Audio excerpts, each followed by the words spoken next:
El error más común al estudiar no es estudiar poco, es no estudiar con concentración. Y sí, sé que lo sabes, pero para lograr concentración requieres un método, y ese método es métodos de concentración mental.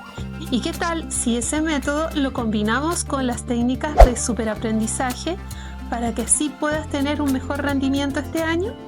Si estás interesado o interesada en conocer más sobre este curso, te invito a que te conectes con nosotros y conozcas el programa. Tienes hasta el 20 de abril para acceder a este programa con precio especial.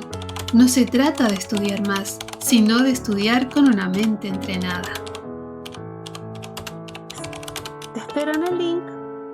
Más información, comunícate con nosotros.